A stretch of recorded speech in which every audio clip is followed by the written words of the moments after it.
Boa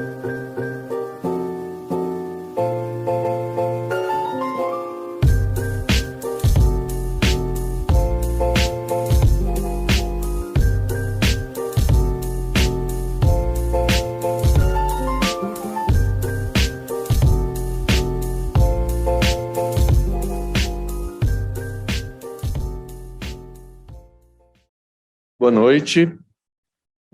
Boa noite a todas e todos aqui presentes e também de forma remota, virtual, via Simpla. Um prazer que a gente inicia mais uma das conferências do nosso Seminário Integrado de Arquitetura e Urbanismo nesse segundo semestre de 2022. Essa é a nossa quarta apresentação, nossa quarta conferência, e faz parte dos seminários integrados do Departamento de Arquitetura e Urbanismo da PUC Minas. As disciplinas seminários 1, 2, 3 e 4 são realizadas de forma integrada entre as unidades Praça da Liberdade e o campus Coração Eucarístico. E esta integração vem sendo adotada inicialmente para diversos eventos remotos durante o período da pandemia e agora, após a gente abrandar nossos sistemas de prevenção, né, contra a pandemia, a gente voltando a realizar eventos presenciais e híbridos, essa integração foi continuada, a gente mantendo esse trabalho conjunto do departamento e dos campos. Nosso conferencista de hoje é o arquiteto José Fernando Gomes, graduado pela Faculdade de Guayaquil e mestre em projeto arquitetônico avançado em Chihuahua, no México. É o fundador do estúdio Natura Futura, em Babahoyo, no Equador. Você trabalha uma proposta de pesquisa sobre decodificadores urbanos e identidades de cidades periféricas. O José já foi nosso convidado anteriormente, enquanto a gente ainda estava no período remoto, em 2021. Foi um prazer contar com a presença, mesmo que virtual, do José. E naquele momento a gente falou que em breve, né, se tudo der certo, a gente iria se encontrar presencialmente. Então hoje é um prazer e realmente uma emoção a gente poder ter essas oportunidades igual a gente teve até 2019, o primeiro mês letivo de 2020. Essa semana a gente convida também que o José, além de fazer essa conferência para a gente hoje, viajou em torno de 24 horas quase, né, José?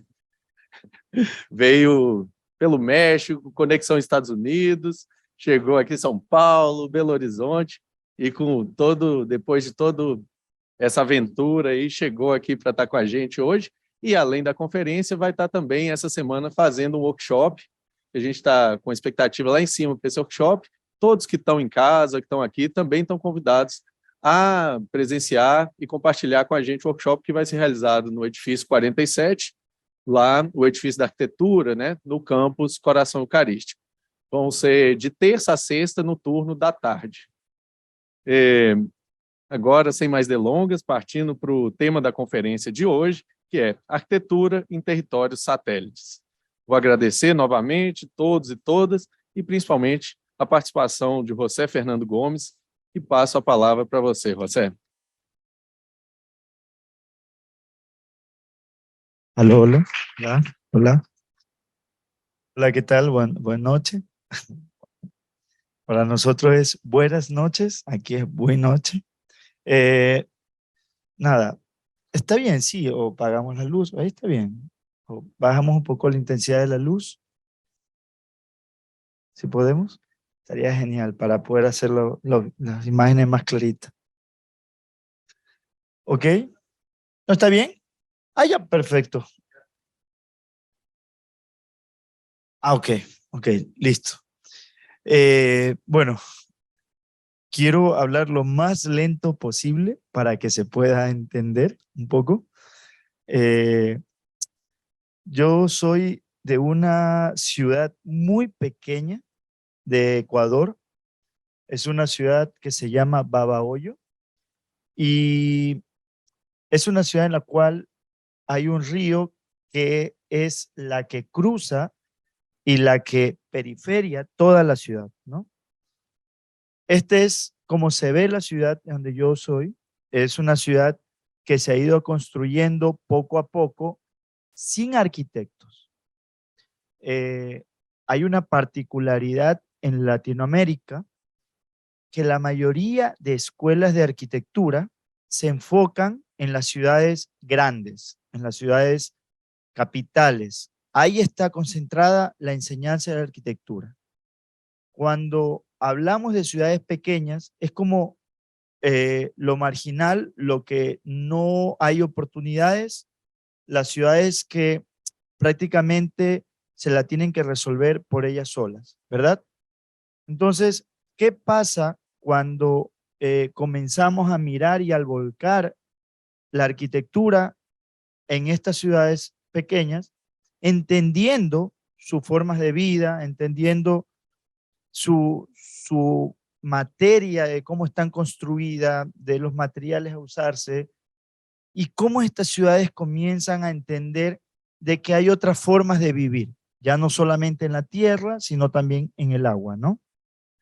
Y estos son nuestros materiales locales que cada vez más se van perdiendo porque la industrialización y lo sintético y el cemento cada vez ganan más batalla y más batalla y nuestros materiales y artesanos locales van perdiendo, ¿no? Entonces, esta es nuestra oficina de arquitectura. Esta oficina la compartimos con un amigo que se llama Carlos Luis, que es diseñador gráfico, y entendimos que no podíamos nosotros ver la arquitectura sin vivirla y sin comenzar a entender de que las oficinas de arquitectura deben de abrir sus puertas y generar otro tipo de conexión, otro tipo de experimentación, otro tipo de producción, una oficina que pueda servir como elemento de exposición al arte con la comunidad, en poder entender de que una mesa siempre tiene cuatro patas. ¿Qué pasa cuando las mesas se comienzan a colgar? ¿Qué pasa cuando una oficina de arquitecturas deja de ser oficina y se vuelve una galería de arte, galería de música? Se comenzamos a gestionar festivales de, de ilustraciones, festivales de arte, nuestro patio se convierte en música. Entonces entendimos de que la vinculación era nuestro principal elemento, ¿no? Esto es lo que se está construyendo en la mayoría de las ciudades pequeñas en Ecuador y puedo decir en Latinoamérica, una arquitectura que no tiene identidad, que no nos pertenece, una arquitectura que retoma materiales de Europa, de Estados Unidos, lo importa, por creer de que es la solución. Una arquitectura que no ve su clima, su contexto, su forma de vivir de la gente. ¿Por qué? Porque siempre están viendo el dinero por medio, ¿no? El dinero, el dinero, el dinero como un fin. Entonces, esto no es la ciudad del futuro, esto no es la ciudad que Latinoamérica necesita. Esto es una mal proyección de lo que realmente se requiere en las ciudades. Y con esto, estos son lotes vacíos dentro de la ciudad de Baboyo, comenzamos a explorar nuevas posibilidades de habitar. Normalmente por la inseguridad tenemos muros llenos, llenos y llenos, y comenzamos a ir explorando con un bloque que tenían normalmente en ese lote el joven, de cómo podemos hacer una casa muy económica, pero con nuevas posibilidades de seguridad, que vaya contra el clima, utilizar los materiales de la zona. Entonces, la casa entre bloques es una casa que nace a partir de una necesidad de entender de que por qué siempre las fachadas o los frentes de las casas las hacemos con las ventanitas, las hacemos con las puertas y no comenzamos a entender de que las fachadas no pueden servir para poder entender de que hay otras posibilidades de seguridad, de ventilación, de entender también de cómo un material puede envolver toda una casa, cómo una fachada puede también generar como un filtro para poder generar un patio interno y que la luz me pueda pegar puedo abrir las ventanas y puedo tener mayor ventilación con seguridad. Entonces, para nosotros era explorar nuevas formas de habitar, nuevas formas de hacer. Uy, algo pasó, se fue. No sé si me puedan ayudar a colocarlo de nuevo en la presentación. Eh,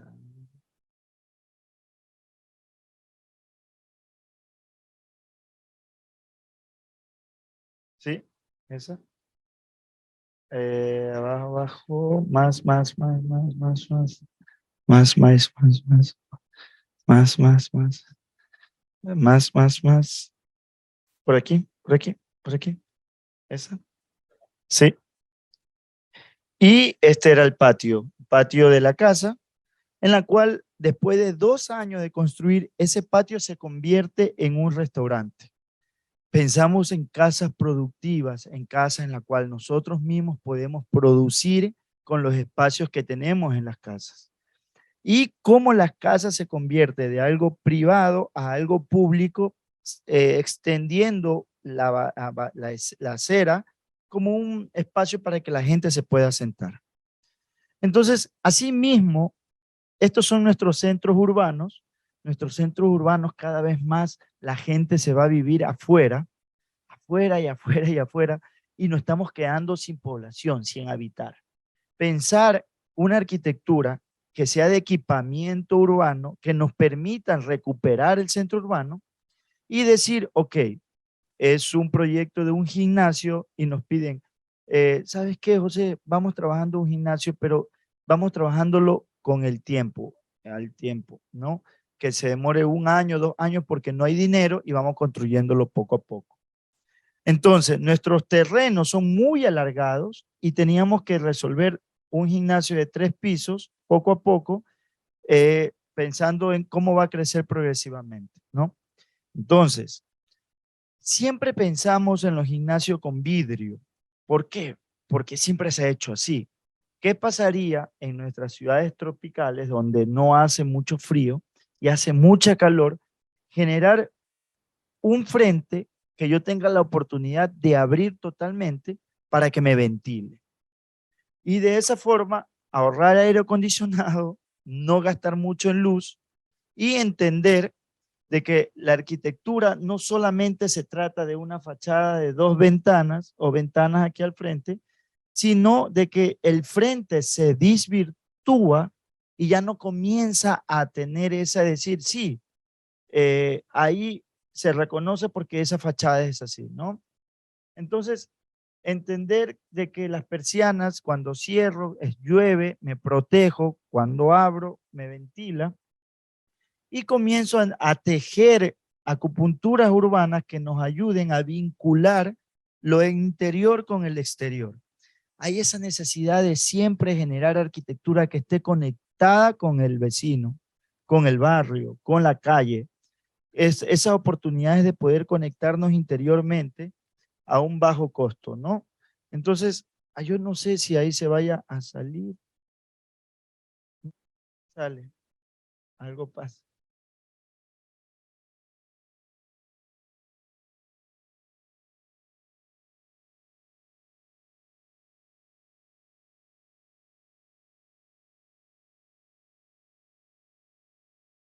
Eso. Y bajamos. Sigamos. Sí, sí, sí. Vamos, vamos, vamos, vamos, vamos. Vamos, vamos. Más, más, más, más, más.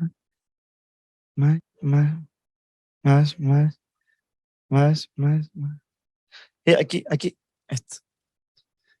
Y aprovechar las escaleras como espacios para guardar ropa nos permitía aprovechar todo el espacio posible porque era muy pequeño, ¿no? Entonces, utilizábamos nuestras terrazas. Si ustedes se dan cuenta, en estas ciudades casi no se ocupa la terraza, todo es de melamínico, de zinc. Entonces, trabajar con las primeras ocupaciones de terraza eran importantes. ¿Qué está pasando? Eh, yo, yo, yo creo que es el tema de que como es un video, lo salta. Pero yo creo que ya ese es el último video que hay, ¿ya? Eh, vamos poniéndolo donde estábamos. Sí, sí, creo que eso es como es el video, lo está saltando fuera de la presentación, no sé, más,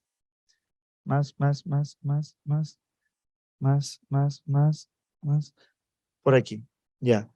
Y entonces, igual, dentro de los centros urbanos, esta era una parcela, era un terreno, y entendíamos de que siempre se construye en las ciudades súper pegados, muy pegados, siempre se construye pegado. Entonces, ¿qué pasaría si entendíamos una casa, dejarle los espacios para que me pueda ventilar y pueda generar patios intermedios e interconectados, ¿no? Entonces, la casa que habita no es más que un manifiesto, es decir, una casa que se pueda producir dentro del mismo lote. Estos son las construcciones súper artesanales que trabajamos y entendíamos de que era una casa que si nosotros la partimos en dos, la mitad se habita y la otra mitad es una escuela. Entonces, era muy chistoso que la familia tenía unos hijos, abrían la puerta y el hijo pasaba a la escuela. Y abajo hay una iglesia y la familia de los grandes lo dejaban en la iglesia y ellos bajaban a la iglesia. Entonces, dentro de una casa generaban una economía circular dentro de un mismo lote para habitar más el centro y diversificarlo. Entonces, esa necesidad de conectar, de abrir y cerrarse por seguridad, esa, esa también necesidad de encontrar la luz en los pasillos, de entender que hay una tectónica y hay una técnica local que nos podía tener esa visión de poder construir espacios mucho más habitados, ¿no? ¿Cómo generar desde la arquitectura privada espacios públicos, que era otra cosa? Es decir, siempre es, no, que el gobierno haga todo, ¿no? Entonces, ¿qué pasa cuando nosotros desde lo privado nos acercamos a lo público y le generamos algo a la ciudad? Le generamos un árbol y le generamos un asiento. Entonces, entender la luz, entender la estructura, entender las tectónicas, entender los espacios de habitar, para nosotros es muy importante generar atmósferas que nos permitan entender la arquitectura tradicional tropical ecuatoriana con una altura, con una madera que nos permita poder generar un colchón térmico por el sol, una ventilación cruzada, materiales naturales y del otro lado de la escuela conectarnos con la comunidad, con los niños y en la noche poder generar toda una vinculación con la calle, ¿no? Entonces, lo bonito de esto es que la arquitectura no solamente es del cliente que te viene a buscar, sino también cómo los arquitectos comenzamos a autogestionar para espacios como este. En Ecuador ustedes caminan en una ciudad fronteriza con Perú por el centro urbano y ustedes ven estos panoramas y ustedes dicen, ¿qué es? Un basurero, es una basura. Pero al final, atrás viven 3 familias. Son familias de recicladores.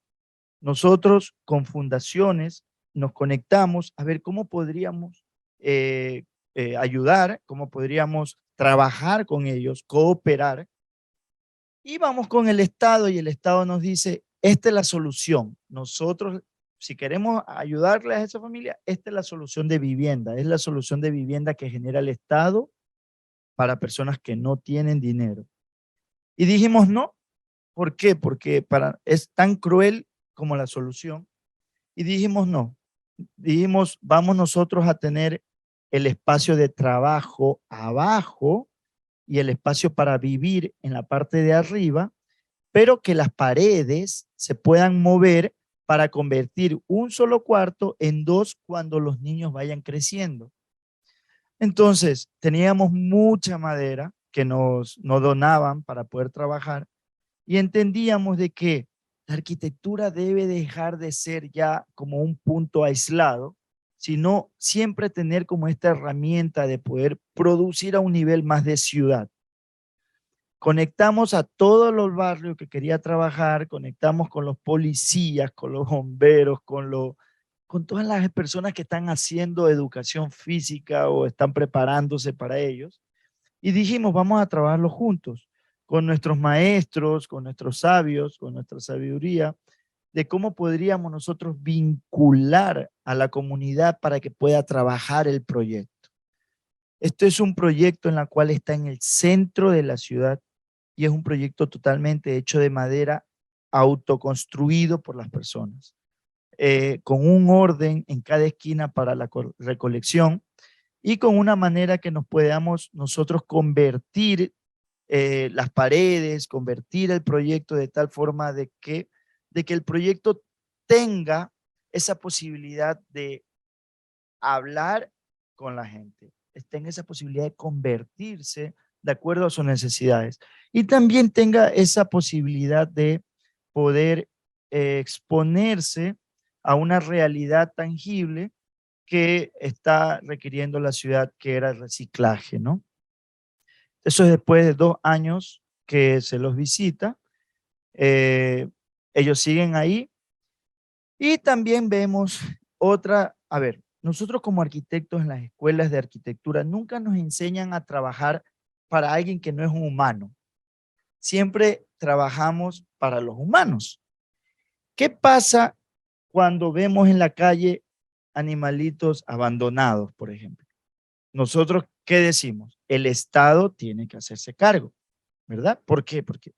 Pero ¿qué pasa cuando nosotros pensamos en generar una arquitectura que genere una herramienta mientras el Estado se hace cargo para poder generar conciencia de ver de que se pueden hacer cosas en los barrios, en las esquinas, como albergues comunitarios de los gatos antes de que el Estado comience, porque no hay leyes para eso? Entonces, diseñar una casita para animales abandonados junto a entidades que puedan esterilizarlo, puedan guardarlo, conectar con el líder barrial en cada barrio para que puedan ellos, si hay alguien abandono, poder refugiarse ahí. Y lo más interesante es de ponerlo a prueba, ¿no? De ver cómo en cada barrio pueden haber estos espacios para ellos, ¿sí? Y estos espacios que nos permitan poder ver con poco cómo gestionar con medio tubo para que sea un bebedero de agua, para que tengan y la gente le pongan comida, de cómo los gatos puedan refugiarse en vez de tener aquí afuera, puedan estar aquí. Entonces, la arquitectura nos permitía, o como el arquitecto, generar esa conciencia de que podemos hacer algo con muy poco dinero. Y podemos también trabajar elementos reciclados que nos permitían entender de que es un tema de conciencia, es un tema de decir, ok, así como nos generamos la ventilación cruzada, como generamos el segundo piso para el humano, todo, también se puede trabajar cosas para ellos, ¿no?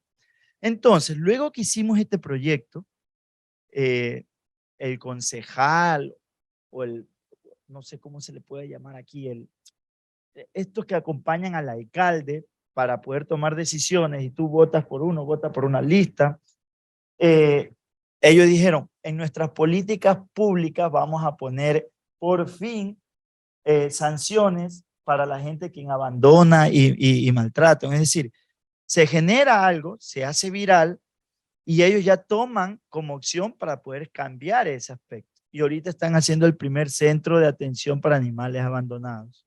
Entonces, desde una idea tan chiquita, ya comienzan a generar leyes. Y para nosotros, con este proyecto ya para terminar, era eso.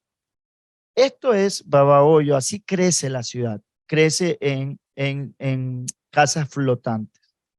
Teodoro es uno de los que viven en esa casa flotante y la mayoría de las casas flotantes están en un estado precario que ya están a punto de caerse.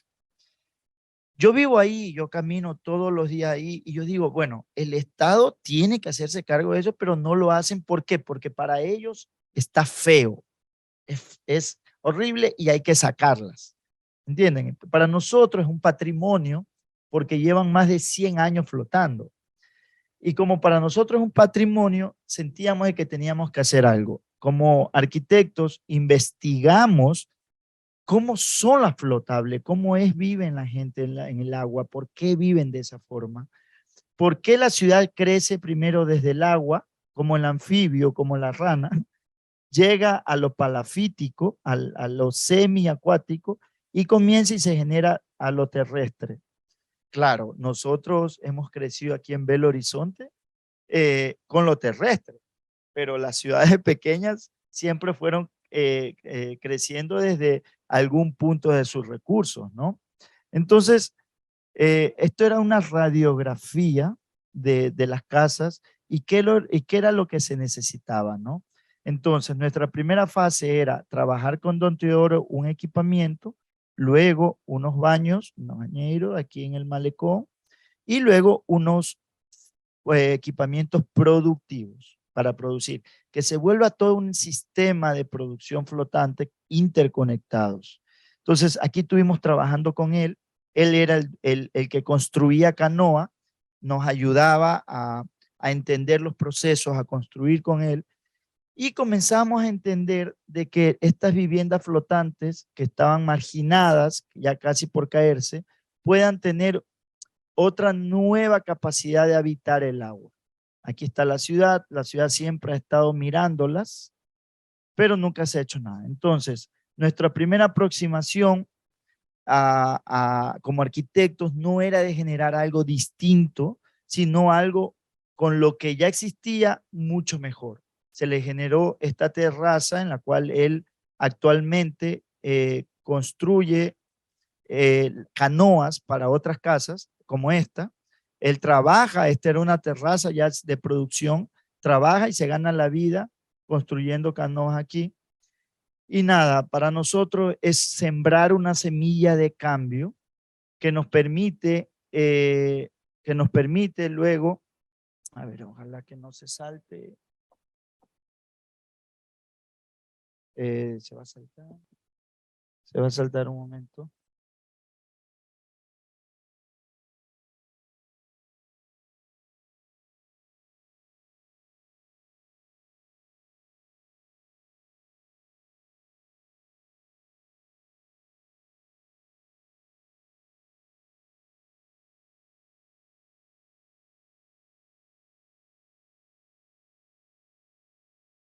No, lo que pasa es que ese es un video, ya me di cuenta que cuando es video se salta.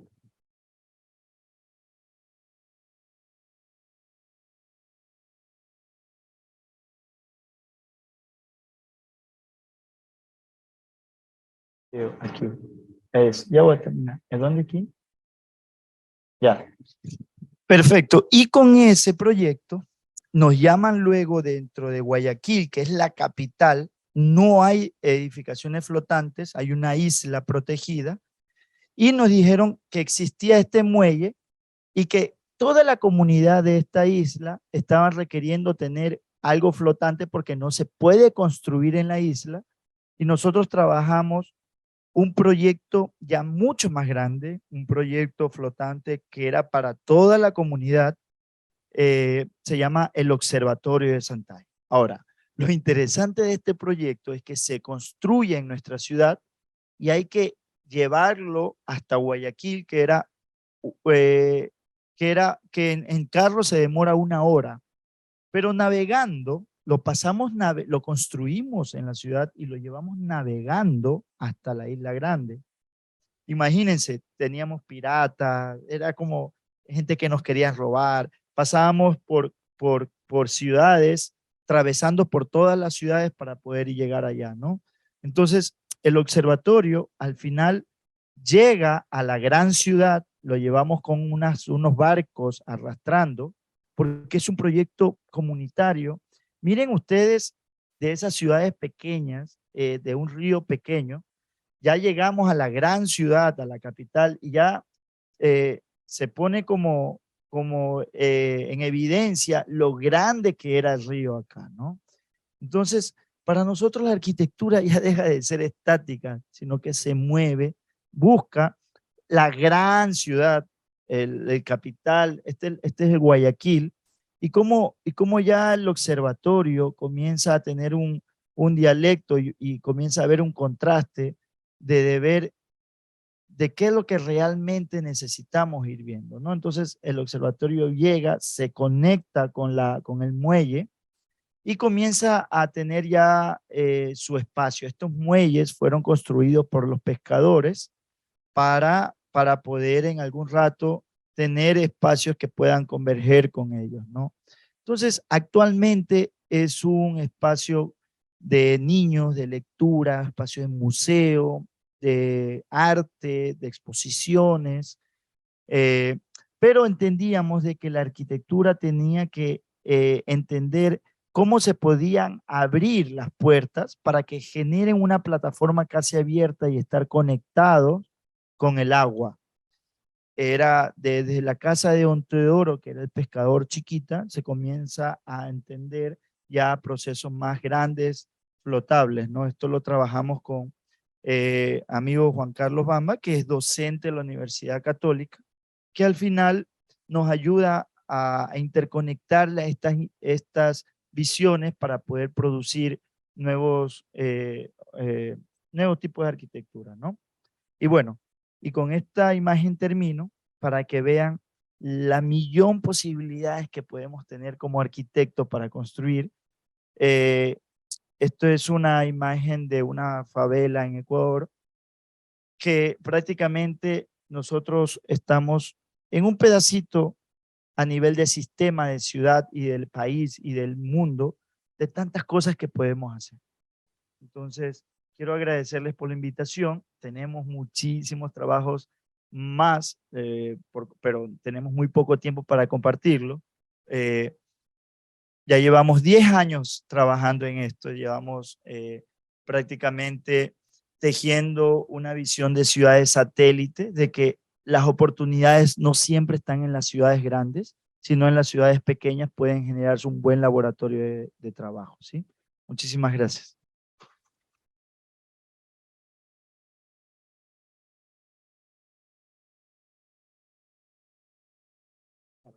Ya, perfecto. Oi, José, muchas gracias. Una presentación increíble. Y como en 2001, lo mismo, que presenta genialmente proyectos que cada uno podía hacer una charla, Sí, todo de cada totalmente. proyecto, pero genialmente presenta como 10 proyectos en media hora. Entonces, o mejor que genera una buena discusión, digamos así. Entonces, voy a abrir la pregunta y puede seguir, si quiere volver un slide, Okay. una imagen, Dale. se queda, la casa es tuya. Okay. Bueno, pessoal, então é isso, né? Foi com você que ele apresenta aí tantos projetos tão genialmente para a gente em um tempo tão curto. Ele usou essa estratégia parecida em 2021, mas com foco na Casa Flotante, sim? Okay. Na última charla. E agora a gente abre o espaço tanto para as perguntas aqui presencialmente, do pessoal que está aqui no auditório, quanto para o pessoal que está em casa. Quantos que a gente... Como está a nossa audiência agora, Matheus? Estamos aí, os 280 que estão em casa também. Vocês podem mandar a pergunta no chat, que a gente vai ler e traduzir aqui, ou se quiser também abrir o áudio e fazer a pergunta, a gente traduz aqui ao vivo. Vamos dar preferência inicialmente para quem está aqui na plateia. Quem quer começar perguntando aqui? Muito bem, vamos aqui. Pedir para vocês se apresentarem rapidamente para o José, antes de perguntar. Precisa, para chegar em casa também. Oi, José, boa noite. Vou falar em português mesmo. Eu sou Silvia, eu agradeço primeiro, né, pela palestra. Eu estava na sua palestra, assisti online em 2021, foi muito legal. Continua sendo impactante, né? Eu sabia que ia ter de novo, mas fiz questão de ver, porque realmente é algo ultra necessário, assim, em qualquer lugar, né? Eu queria ouvir um relato, assim, eu fiquei curiosa de saber como que tem sido a abordagem com as pessoas, com a comunidade, não só com quem vai morar e viver naquele lugar, mas com quem está construindo, com quem está na obra mesmo, né? Como que tem sido esse contato? Eu imagino que você tenha aprendido muito, né? E tenha tido experiências interessantes, assim. Eu sei que talvez seja difícil falar isso assim rápido, mas ouvir mesmo assim a própria soluções mesmo arquitetônicas a partir da mão de obra que você tem, dos recursos. Queria ouvir um pouquinho isso, assim. Obrigada. Eh, Si hay un resumen rapidísimo. sí, yo pienso, y Hugo, a vontade para complementar, y Silvia también, que cuando está haciendo estos trabajos, ella quiere saberse un relato tuyo del trabajo, que habló que aprende y comprende mucho a partir de los materiales, pero con la gente que ayuda y que trabaja construyendo también, con la gente local que trabaja en los proyectos para lo hacer, como habló del hombre que hace canoa, Ujú. que ayudó en el proceso Ujú. flotante, que hay un cambio, se aprende Ujú. mucho y si después te cambia también para Sí, los próximos sí, trabajos y proyectos. sí, perfecto. Nosotros en la universidad tenemos al profesor que nos enseña, ¿verdad? Pero cuando trabajamos con comunidades, hay muchas personas que saben cosas, saben cómo cortar, saben electricidad, saben muchas cosas. Nosotros como arquitectos lo que hacemos es interferir, eh, prácticamente intercambiar saberes. Nosotros les enseñamos lo que aprendimos y ellos nos enseñan lo que ellos saben. El éxito es de salir de nosotros, la imagen del arquitecto, decir, oh, yo soy arquitecto, sino yo soy José y estoy construyendo contigo. ¿Por qué? Porque si ellos sienten de que tú eres el que sabe, entonces van a decir, aguanta, yo sé más, yo sé, tú no sabes esto. Y entonces hay una pelea. Pues creo que en comunidades debemos ser parte de, no sobre de. Y eso es una cosa que tenemos que tener claro. A veces hasta nos hacemos amigos de tanto, ¿por qué? Porque al final nos salimos de la figura del arquitecto. Yo soy el arquitecto y yo soy el que sé. Entonces, la idea es trabajar con ellos, aprendiendo de ellos y ellos aprendiendo de ti, de lo poco que puedes saber. Entonces, nada, eso sería como que la clave y el éxito para poder tener un trabajo y un proceso muy bien definido, ¿no? Tudo bem, José, José, Yo sé. José, en traducir nombre, no, no, ahí no. Silvia, satisfeito? Gostei muito, e talvez aí compreender, não trabalhar sobre, e sim com alguém, né, a chave do sucesso. José, seguindo a pergunta de Silvia, ¿tenía un ejemplo de este proceso de trabajo conjunto? ¿Es algo que te marcó, que aprendiste mucho con ellos y que ha interferido en un proceso siguiente de proyecto o que te ha sacado una idea? ¿Por qué no hacemos esto? Claro, claro. ¿Quiere decir algo rápido para nosotros? A ver, sí, actualmente estamos haciendo un proyecto para mujeres tejedoras. Es un proyecto en el cual estamos trabajando en participación de mucha gente, de muchas personas que van a ayudar a construir.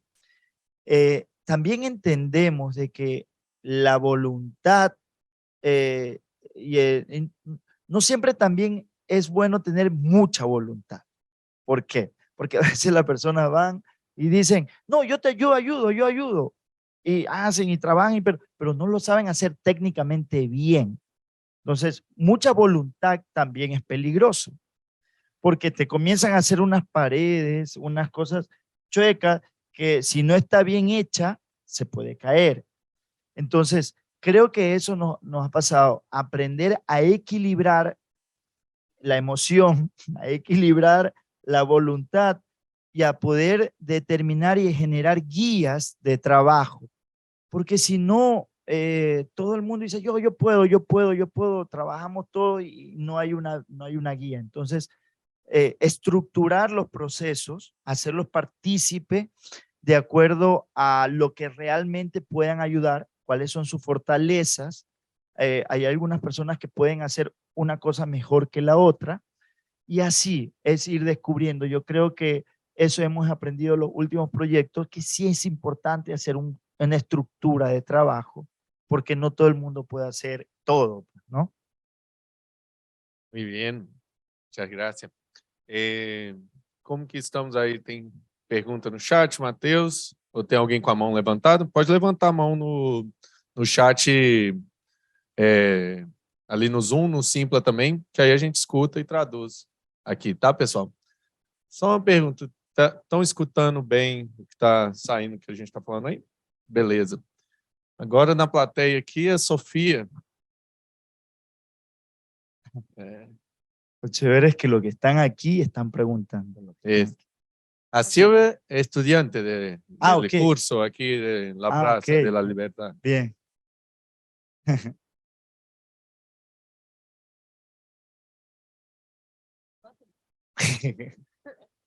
Hola José, mi Hola. nombre es Sofía. Voy a hablar en español un Bien. poquito. Pues mi pregunta es, ¿cómo llegaste en la solución que debería ser este tipo de arquitectura? ¿Y cómo buscaste el conocimiento para estudiar eso y hacer así también? Sí, sabes que la mayoría de veces esa pregunta la hacen mucho, me la hacen mucho, pero también me pregunto mucho de que realmente es una línea de arquitectura que se busca. Y, a ver, yo crecí en la ciudad, yo vi cuáles son las carencias, yo veo todo el tiempo que hay muchos problemas, hay muchas cosas. Yo la estoy viviendo. Ese yo creo que es uno de los primeros puntos. No es que yo busco algo en la cual yo estoy lejos de eso, ¿no? El segundo punto, yo creo que es la arquitectura desde la coherencia, porque cada vez más nos estamos volcando a generar una arquitectura insensible. Si tú te das cuenta, ahorita tú coges tu teléfono y entras a Instagram, lo ves, y ves demasiada arquitectura que ya no sabes cuál es la real. Ya no sabes por dónde, qué es lo que conviene para tu barrio, para tu ciudad. Es demasiada información. Entonces, yo dije, bueno, ya está. Entras a Facebook, entras a cualquier red social, entras y cada vez más muerte está. Entonces, harta información, robo, muchas cosas malas, negativas, buenas, que uno va perdiendo esa sensibilidad de poder ver cuál es el verdadero problema, porque ya ni caminamos la ciudad, casi no la habitamos.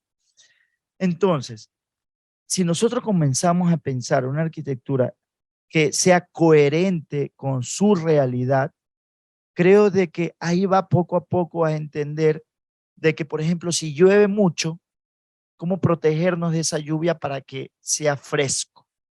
Si está todo caro, cómo generar una arquitectura que cuide su bolsillo. Si está todo peligroso, cómo poder generar una arquitectura creativa desde la seguridad, pero también que nos permita generar ventilación y todo. Entonces, si te das cuenta que solamente se está proponiendo coherencia, más no un diseño que yo lo estoy copiando de allá o lo estoy trayendo de allá, o yo creo que va por ahí. Entonces, es entender de la realidad trabajando con coherencia y trabajando con mucha responsabilidad, pero también con mucho aprendizaje. Por ejemplo, personalmente a mí me gusta mucho viajar y ver cuáles son las diferentes coherencias de cada ciudad para poder ver cómo resuelven ese problema. Entonces, hoy estuvimos caminando por Belo Horizonte y nos estamos dando cuenta, y personalmente me estoy dando cuenta de algunas soluciones que están trabajando para poder permitir esas coherencias. Pero también hay muchas incoherencias, como por ejemplo el revestir todos los edificios. Construyo, tiro cemento, más daño ambiental, compro cerámica, pego cerámica, pego y estoy haciendo capas, capas y capas, que al final tenemos que ver y entender de que, ¿cuál es el mensaje? ¿El mensaje es para verme más bonito o el mensaje es porque realmente eso me hace más fresco, por ejemplo, el edificio? Si tú ves que no te hace fresco y solamente es por estético, por bonito, hay algo y hay un problema de coherencia, que es lo que hay que ir resolviendo poco a poco con la escuela, con la academia, con todo esto, ¿no? Y nada, va por ahí, disculpen si me alargué, pero sí era importante y necesario entender el por qué se hace eso, ¿no? Sofía, ¿atendió? Muy bien. Una coherencia. ¿Cómo estamos ahí? Cámara 2. Mas é uma coerência muito interessante, né? Se faz sentido para na cidade e se faz sentido para você também, né? Una coherencia personal también. También, Sí, que se hace sentido en su vida, en su arquitectura, ¿no? Claro. Porque hay tanta imagen, tanto que a veces los chicos mismos, los alumnos se quedan medio perdidos. Entonces, perfecta respuesta. Vamos aquí una del público que está en casa. Vamos. Pessoal, e aí recado, hein? Quarta-feira tem palestra, vamos vir mais aqui no presencial também, né? Os convidados ficam felizes. Vou passar para o Matheus, depois eu traduzo. Ok. O pessoal aqui está de parabéns pela palestra, pelos trabalhos, é certamente um trabalho maravilhoso que vai ampliar a nossa visão sobre a arquitetura e sobre as moradias, assim, nessas regiões satélites. E a gente tem uma pergunta aqui do Felipe Antunes, e ele te pergunta sobre as casas flutuantes.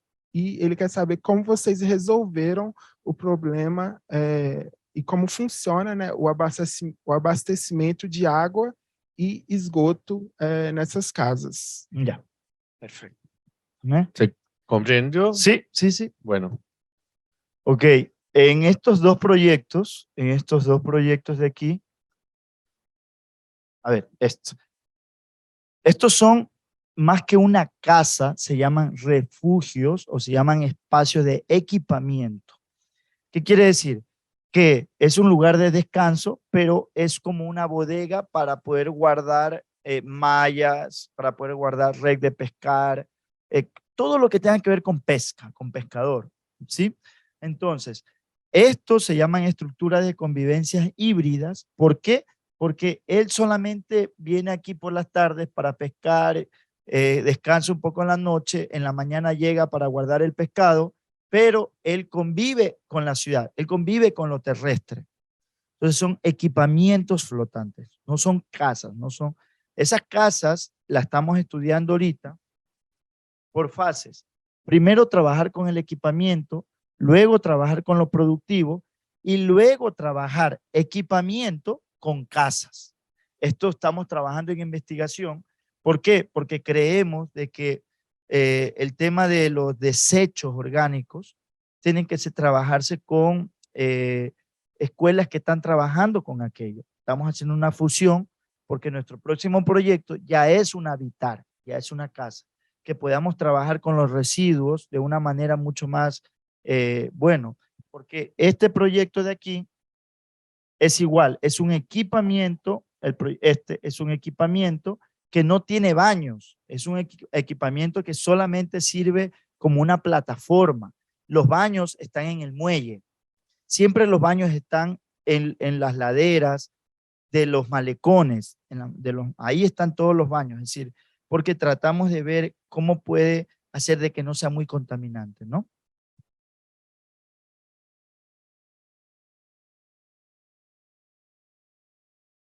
Pergunta aí se o pessoal considerou respondido, Matheus. Acho que sim, né? Ficou claro. Temos mais pergunta aí online? Podemos passar aqui para a plateia novamente.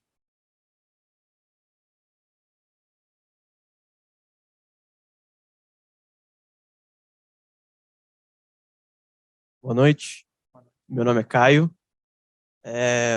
Voltando a essa questão de trabalhar com o povo, assim, qual que é a sua estratégia? Como você faz, como você busca a informação com as pessoas que você está trabalhando? Por exemplo, como você faz para poder engajar essas pessoas? Porque cada região que você trabalha vão ter pessoas diferentes que vão pensar de jeitos diferentes, né? Por exemplo, o mineiro costuma ser desconfiado. Então, às vezes, é um pouquinho mais difícil de puxar alguma informação, alguma coisa assim que a gente precisa para poder trabalhar ali. Como, assim, se você usa, assim, tem algum artifício, alguma técnica, assim, para, às vezes, chamar a atenção, para poder engajar a pessoa, a poder trabalhar ali assim, você conseguir toda a informação, assim, para a gente poder trabalhar na região, né, com as características do povo e daquela região. ¿Comprendiste? Sí, comprendí, ¿Querem comprendí. ayuda? Sí, no, ¿No? comprendí. Bueno, A ver, para nosotros en español se dice, ¿cómo convences a la persona? exacto. A la persona, a ver, justamente eso hablaba, que no hay una necesidad de convencer de algo. ¿Por qué? Porque primero tú, para conectar con ellos, tienes que ser amigos. ¿Cómo puedes tú generar una arquitectura sin conocerlos? Primero, ellos viven en la ciudad en la cual yo vivo, o ellos viven en el país que yo vivo. Yo conozco full bien la realidad. A mí me costaría muchísimo trabajar con personas fuera del país sin yo conocerlos. Yo tendría que visitar, entender la realidad de por qué son así, porque, oye, te comento, me ha tocado una vez en la oficina, estaba sentado y iba a recibir a una pareja porque querían una casa. Y ellos, ¿qué tal? Hola, ¿cómo están? ¿Todo bien? Y yo dije, bien, todo bien. Y luego se comenzaron a pelear entre ellos, así delante de mí. No, es que yo quiero mi cuarto más grande, yo quiero esto. Yo decía, wow, hay un conflicto gigante aquí, pero es gigante. Y después me va a visitar él solo, el chico me va a visitar solo. Me dice, no, arquitecto, ¿sabes qué? Yo creo que me voy a separar de mi mujer y quiero construir una casa para mi nueva novia, es decir, como para mi amante. Yo digo, algo, ahí donde yo digo, no. Sí, sí, ¿por qué? Porque hay unos conflictos muy internos de él, que cómo va a responder una arquitectura honesta, real, congruente, con una cosa que ni él mismo sabe qué quiere. Entonces, con esto yo creo que es una enseñanza que también hay que aprender a decir que no siempre. No todo un siempre hay que decir que sí, porque tú tienes que, es que esto es como un psicólogo, tienes que conocer qué personas pueden llevar un proceso tan largo contigo, que sea de buena vibra, que esté aprendiendo contigo, que te diga cosas que tú no sabes. ¿Sí, sí me entiendes? Yo creo que va por ahí, ¿no? Respondido?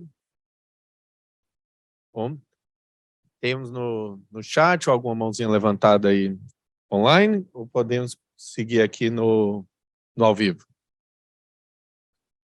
Pessoal aí de casa pode levantar a mão também e usar o áudio, além do chat. Boa noite, meu nome é Rodolfo.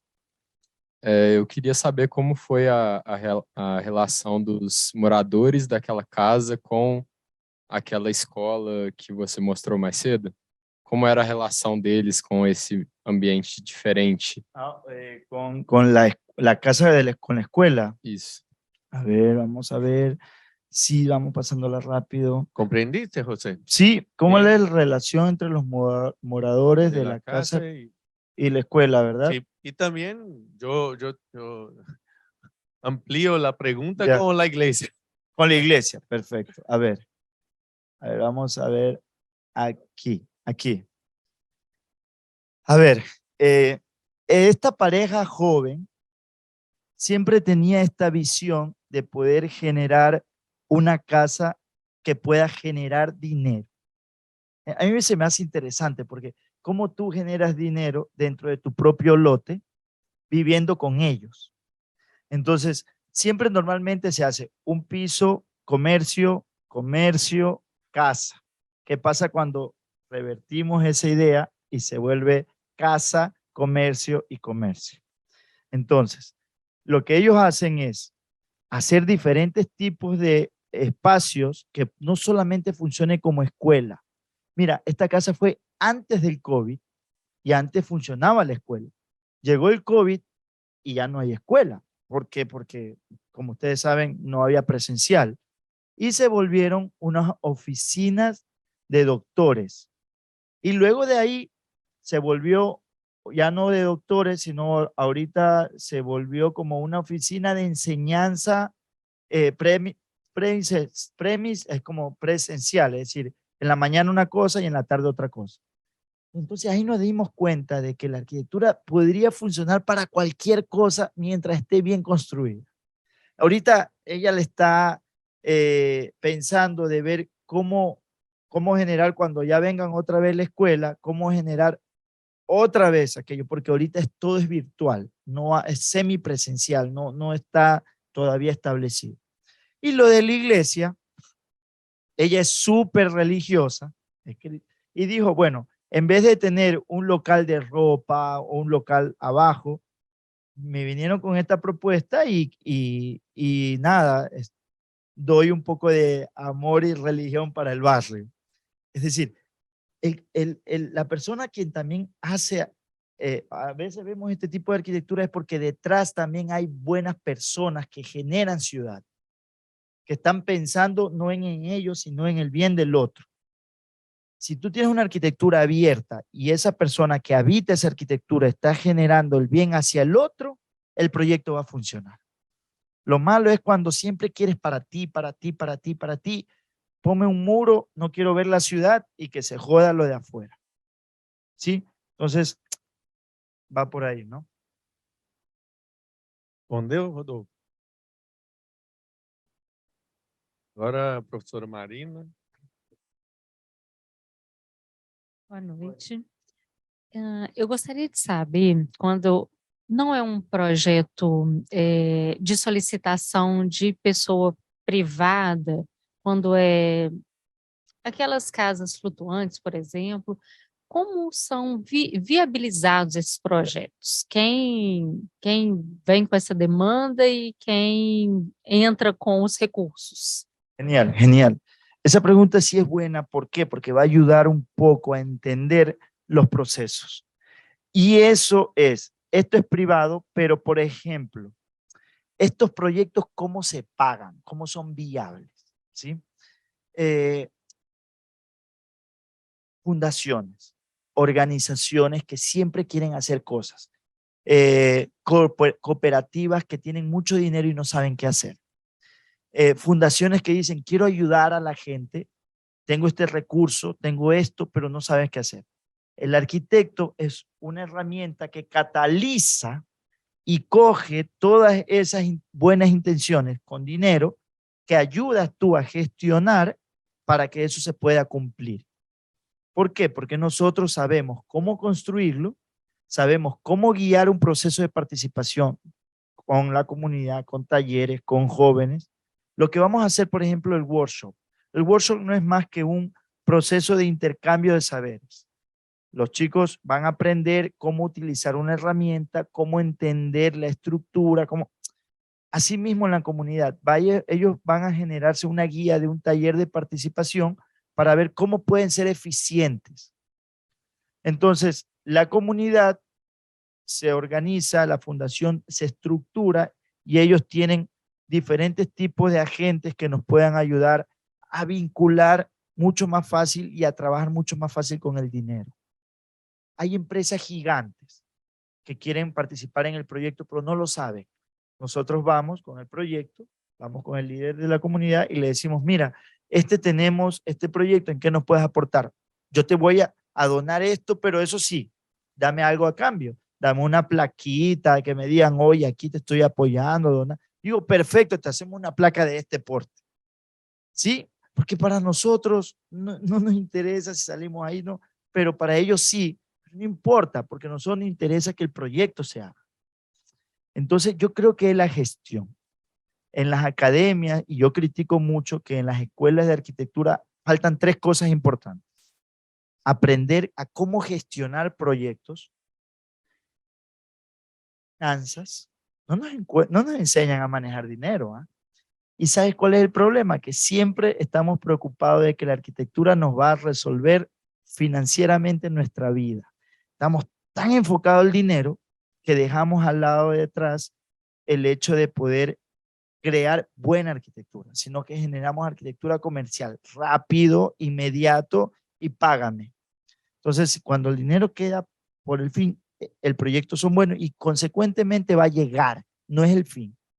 Y la otra cosa es salud mental. Realmente ahorita estamos tan preocupados en tantas cosas que no nos enseñan a trabajar la inteligencia emocional. Y cada vez más que yo hago arquitectura, trabajo arquitectura y veo arquitectura y todo, creo que la inteligencia emocional es sumamente importante. Yo veo estudiantes que salen arquitectos, en el primer proyecto ya quieren renunciar, porque no saben estructurar bien su inteligencia emocional. No tienen paciencia, están negativos, están diciendo, no, mira, por ejemplo, no vienen. Imagínate, si trabajaríamos la inteligencia emocional, ellos entenderían de que esto es un primer proceso de formación para poder generar cosas distintas. Porque yo estoy viniendo desde otro territorio a mostrar cosas sin que ustedes se muevan para allá, totalmente gratis. Solamente imaginémonos, ¿no? Entonces va por ahí, es tener esa conciencia de ver qué es lo prioritario y qué es lo que necesito para mi formación. Si enseñáramos esas 3 bien enseñadas, te lo juro que esto estuviera así reventado, qué línea, yo quiero ir a hablar, yo quiero ir a aprender, quiero ir a ver si tengo la oportunidad de visitarlo, trabajar allá, sí la cacho, es decir, prioridades, não? Muito bem, o recado foi dado, hein, pessoal? Espero que quem esteja em casa tenha entendido essa parte aí, né? Prioridades. Alguém deslocou não sei quantos quilômetros, né? Nem vamos listar quantos quilômetros, mas o pessoal aqui, não, andar um pouquinho até ali, né? Eu moro a 2 quarteirões, para quê ir ali, né? Mais fácil eu logar aqui no celular. Mas tudo bem, recado está dado. Semestre que vem pode deixar que a gente coloca obrigatório. Liberdade até onde sabe administrar. Só uma colocação muito interessante. 3 coisas, né, que a gente pode ter nas universidades. Gestão de projeto e processos, né? Administração e finanças e inteligência emocional. Achei genial esse tripé aí, vamos pensar sobre isso. Como que estamos aí de perguntas do público, Matheus? Muito bem. Aqui na plateia, temos perguntas agora, pessoal? Aqui?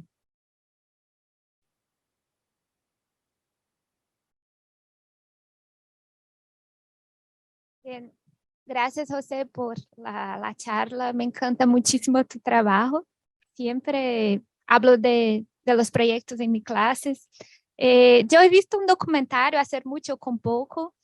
En el documentario muestra un proceso que es del proyecto de un restaurante, en que lleva la mujer hasta el banco, hace todo con ella.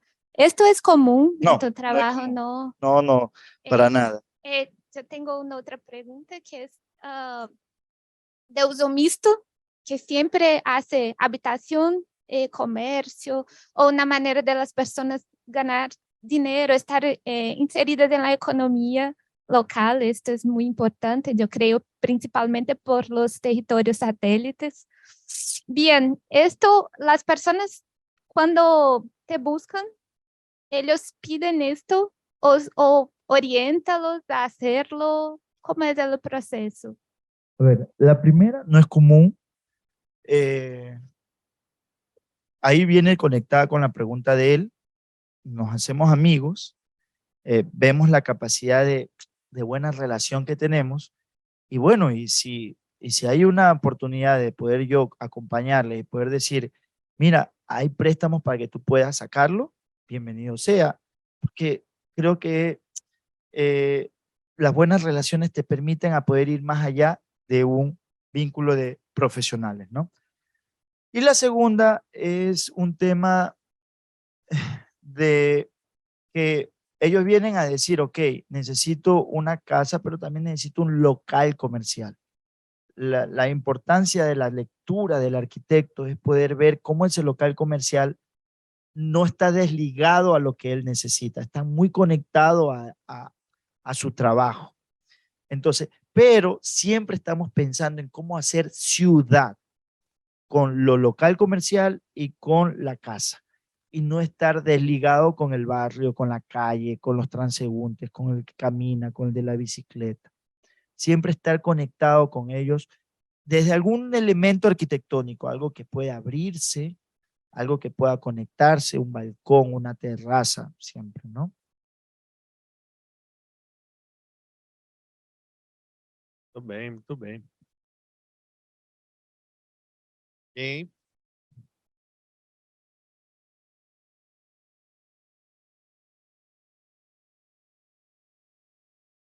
Buenas noches, José.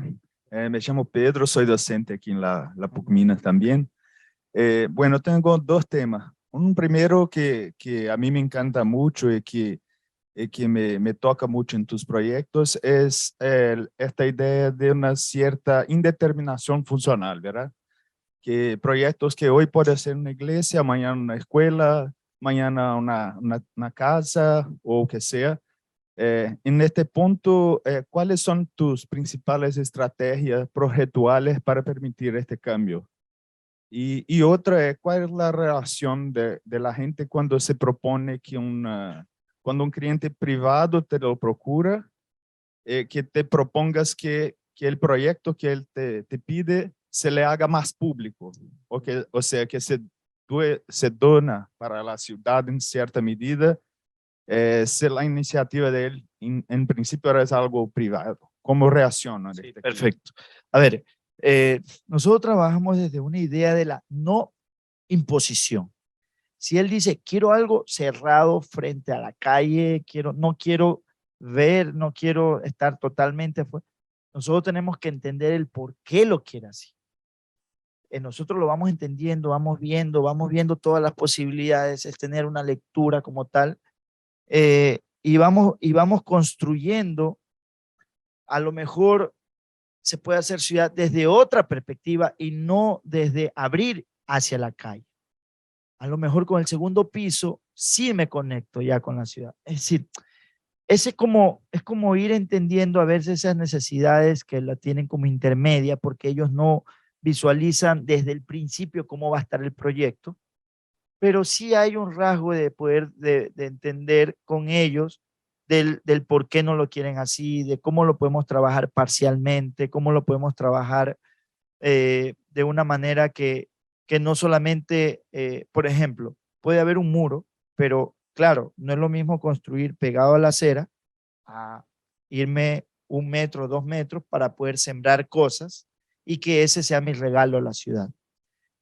Con ellos intercambiamos y vemos qué posibilidades hay de que tú estés muy pegado a la acera y se te puedan subir a que haya un colchón verde que cuando tú llegues puedas, es decir, yo creo que son intercambio de conversaciones y también esa necesidad de siempre construir ciudad vinculándolo a ellos.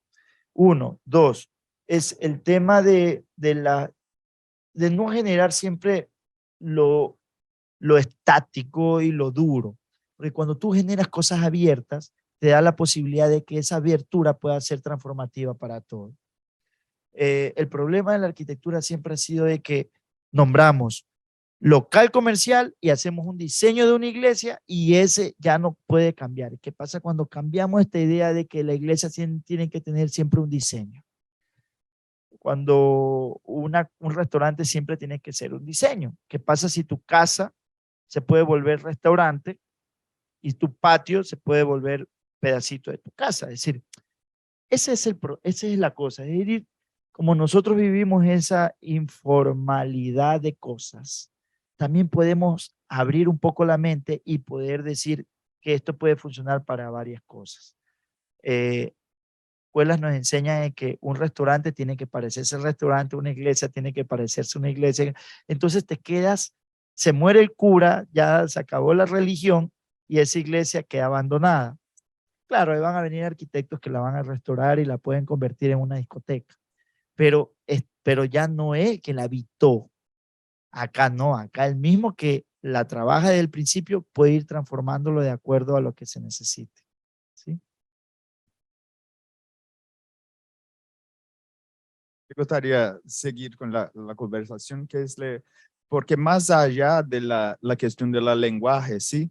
De que una iglesia debe semblar una iglesia o una escuela debe semblar como una escuela, pero la cuestión propiamente, porque yo trabajo mucho esto en unas disciplinas aquí en la universidad, intento llamar la atención de los estudiantes para cuáles son los elementos constructivos que se imponen barreras a la transformación a lo largo del tiempo, ¿verdad?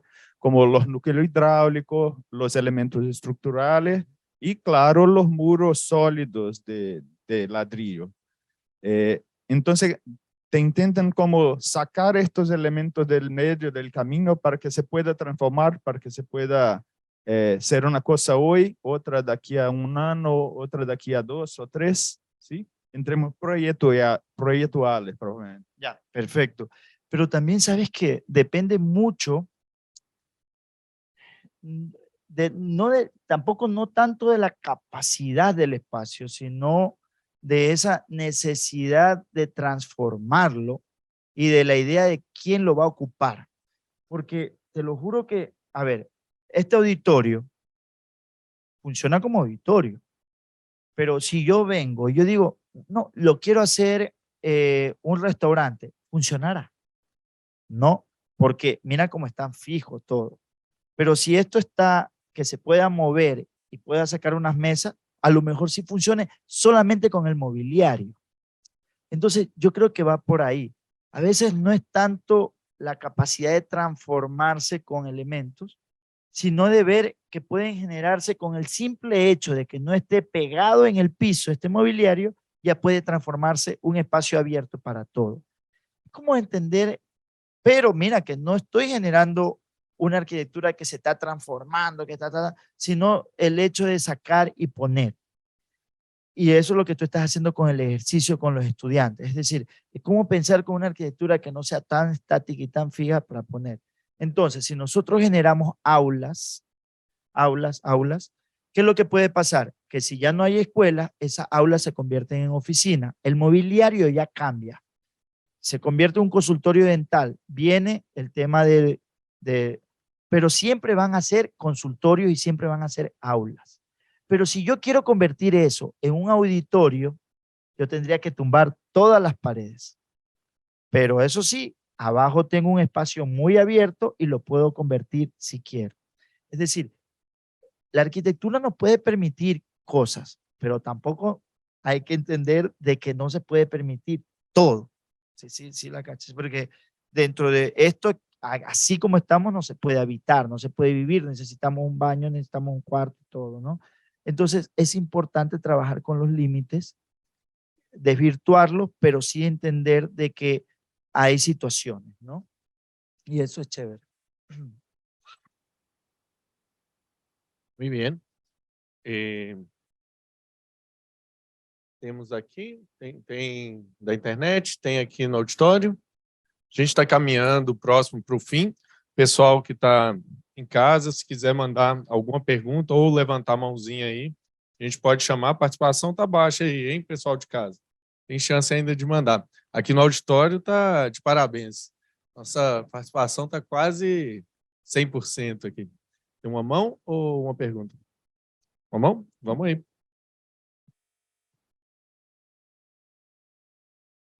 Gostaria. Eu vou escutar aqui, pessoal, e aí eu repasso para o José e para o auditório. Gostaria de fazer uma pergunta no seguinte sentido.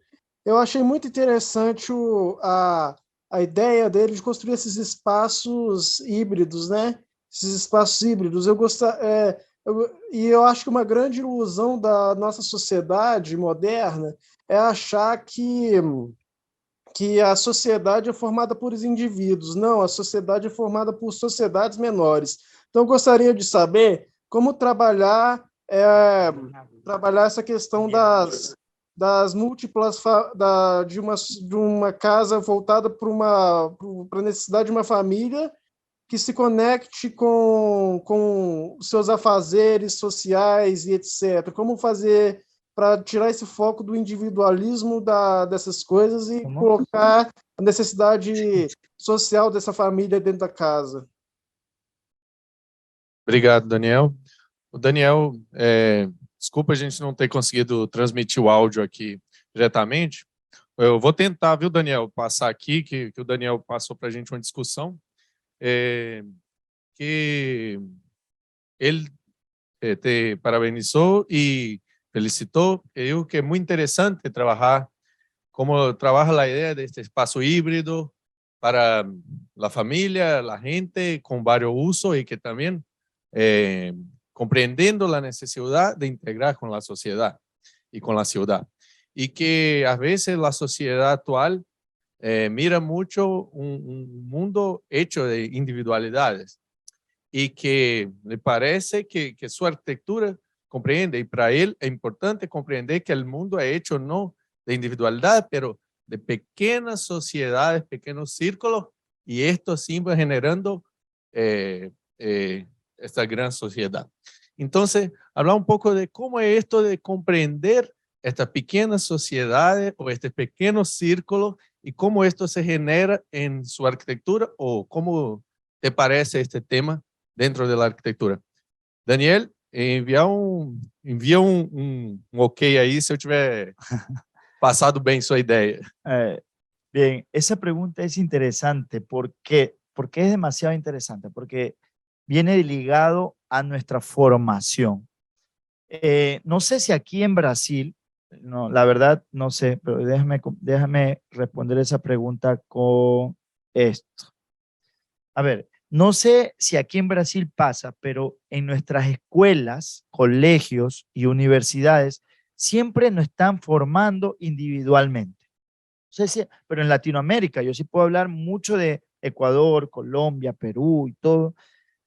Es una cosa en la cual tú tienes que hacer la tarea tú solo y después con el grupo, pero tú solo siempre, y tú eres José, te sacaste 10, bien.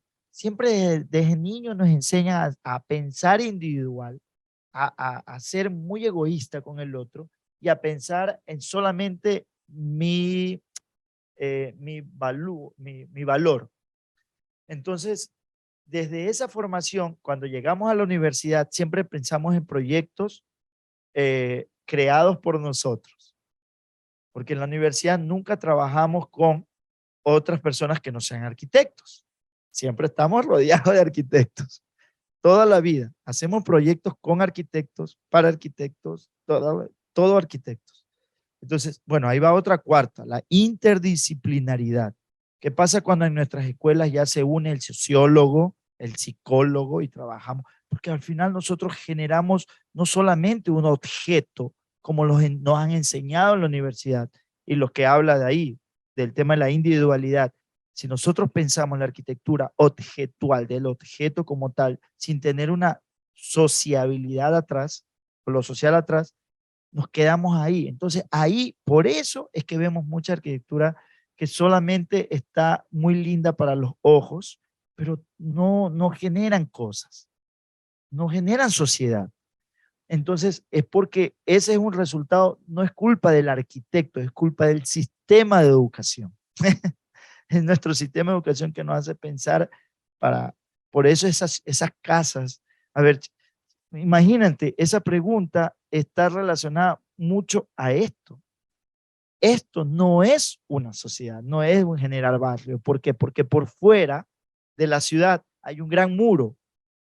Y aquí estamos todos, solamente nosotros, lo de afuera ya es lo malo, no quiero salir de aquí, es una burbuja. Entonces, estos proyectos es por nuestro sistema de educación.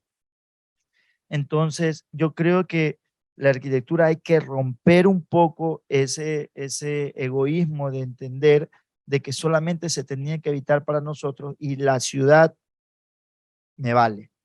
Entonces, nada, queda como un ejemplo, gracias por la pregunta, de que hay que comenzar desde las escuelas a trabajar, o desde la universidad, en este caso, en la academia, a comenzar a desterrar el tema del proyecto final individual y comenzar a pensar no solamente una arquitectura desde arquitectos, con arquitectos, sino una arquitectura que trabaje la interdisciplinaridad. Por ejemplo, una tesis de grado de algo que se pueda construir, pero que no trabaje solamente con arquitectos, sino con el sociólogo, con el psicólogo y con el diseñador, por ejemplo, que puede ser interiores, gráfico, multimedia, lo que sea, para poder entender a la ciudad desde otras perspectivas, ¿no? Y eso es interesante. Y todo que se pueda construir, no al aeropuerto ni cosas que al final nunca vamos a terminar haciendo. Y yo creo que va por aí como um ponto de reflexão com essa pergunta. Obrigado, você. Daniel, eu acho que a resposta, ela talvez não veio objetiva, como queria, mas ela foi lá no cerne do nosso processo de educação, inclusive do nosso processo de educação dentro da própria escola, da Faculdade de Arquitetura, né? Estamos seguindo aqui, caminhando mais para o final. Se tiver alguma pergunta ainda, a gente vai no online. Como é que está aí? Muito bem. Eu fiquei com uma perguntinha curiosa, assim, nada reflexiva, às vezes só bem objetiva.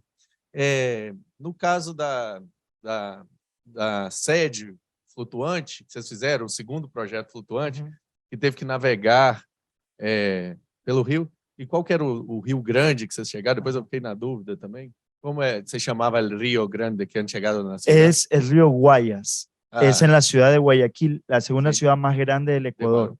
Es decir, nosotros desde algo chiquitito lo fuimos navegando y llegamos a la gran capital, a la gran ciudad, que claro, tuvimos problemas, es decir, la corriente es totalmente fuerte, pasamos con canoas, hay que esperar que bajen las mareas. No, mira, en carro nos demoramos un día de Babahoyo a Guayaquil. En la barca fue, perdón, un día no, una hora. En la barca fue un día entero, completo, 24 horas navegando, porque tenemos que esperar que pueda subir la marea del río, porque baja y el sedimento, rocas, cosas ahí abajo. Entonces tenemos que esperar, subir, bajar. Subir para poder ir más tranquilo, más rápido y combino. Y la marea tiene que cambiar, porque claro, cada 4 horas cambia de curso. Uno baja, llega a 4 horas y sube otra vez. Entonces tenemos que... Bueno, y ahí viene la pregunta. Un día y pasar por todo esto con riesgo de Titanic, de naufragar su proyecto. Sí. ¿Por qué no hicieron él directamente al borde del río en Guayaquil? No, esta es la pregunta. Porque es un área protegida. Es una isla que no se puede construir. Por eso es que no existe en Guayaquil cosas flotantes. Porque el río es dentro del gobierno está catalogado como una zona de riesgo. Tú no puedes construir nada en el río.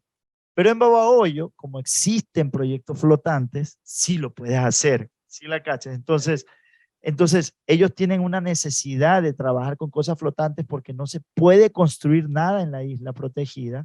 Es una comunidad que ya tiene años viviendo en esa isla protegida. No hay casas nuevas, no hay construcciones nuevas, pero necesitaban este espacio de comunidad. Y la única forma es hacerlo flotante, pero no se puede construir ahí. Entonces dijimos que en Babahoyo hay maestros, hay tecnología local, hay todo se puede construir flotante. Entonces la única forma era navegarlo y pasar por cada ciudad saludando, como el Teatro del Mundo de Aldo Rossi, ¿no? Más o menos por ahí. Muy bueno, porque además podían hacer apenas una arquitectura flotante, pero hacer una arquitectura navegable es distinto. Es bien más simple hacer algo que se queda ahí flotando, otro es algo que se va a navegar por un día. Bueno. Vamos caminhar agora realmente para o final. O meu cunhado, estamos chegando no nosso horário. Vou agradecer primeiramente, mas vou passar a palavra para a gente as conclusões. Quero convidar todo mundo primeiro para o